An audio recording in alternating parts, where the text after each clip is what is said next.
It's day 20 of our 50-day journey from Easter to Pentecost, and today we're going to revisit a passage we looked at just for a short time on day 14, but we'll take a focus on the place where the disciples gathered, the upper room. So this is from Acts 1, verses 13 and 14 from the New Living Translation. When they arrived, they went to the upstairs room of the house where they were staying. Here are the names of those who were present: Peter, John, James, Andrew, Philip, Thomas, Bartholomew, Matthew, James, son of Alphaeus, Simon, the Zealot, and Judas, son of James. They all met together and were constantly united in prayer, along with Mary, the mother of Jesus, several other women, and the brothers of Jesus.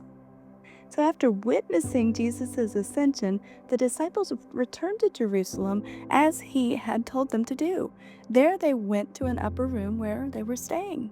Luke lists the 11 remaining apostles by name and mentions that they were joined by the women, Mary the mother of Jesus and his brothers.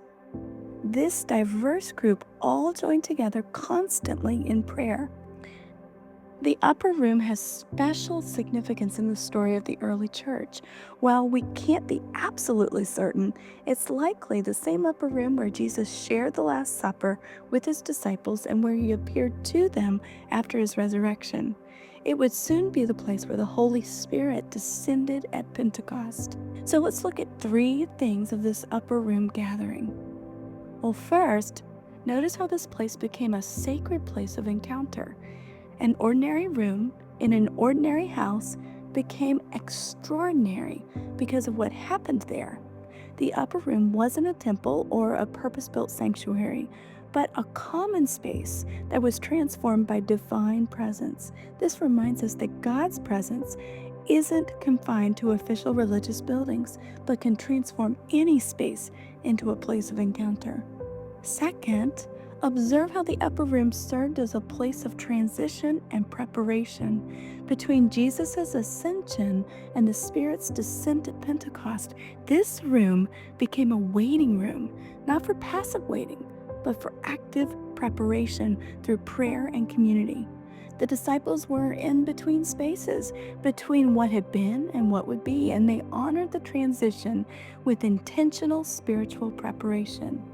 Third, look at the diverse community gathered in this room. The apostles were there, but so were women disciples, Jesus' mother and his brothers, who according to John chapter 7 verse 5 had previously not believed in him. This diverse group transcended the normal social boundaries of their time. The upper room became a symbol of the inclusive community that the Spirit would empower at Pentecost. A community spanning gender, status, and background. So what does this teach us for our lives today? Well, number 1, it reminds us that any place can become sacred through a divine encounter. We don't need special buildings or locations to experience God's presence.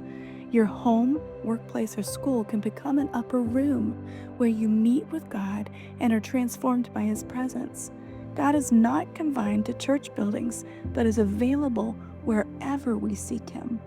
Number 2, it teaches us how to handle transition periods in our spiritual lives.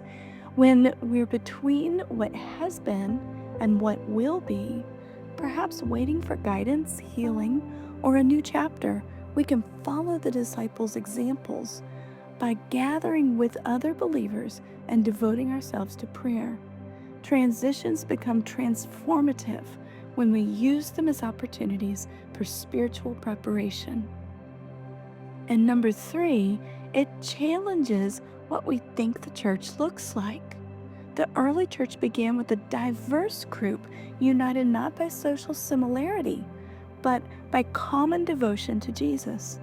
As we approach Pentecost in our journey, the upper room reminds us of the importance of place in our spiritual lives. Not that God is limited to certain places, but that we human beings, as embodied creatures, experience God in particular places that then take on special meaning for us. Is there an upper room in your life? A place where you've consistently met with God and experienced His presence. Let's pray. Lord Jesus, thank you for sanctifying ordinary spaces with your presence. Help us to recognize that any place can become a meeting place with you. Guide us in our times of transition, that we might use them for intentional spiritual preparation rather than anxious waiting.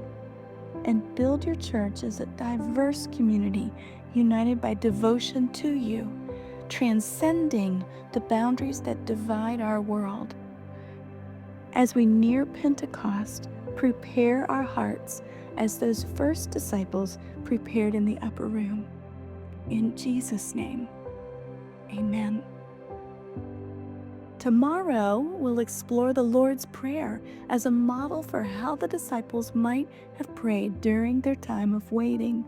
Until then, may you create space in your life for encountering God wherever you may be.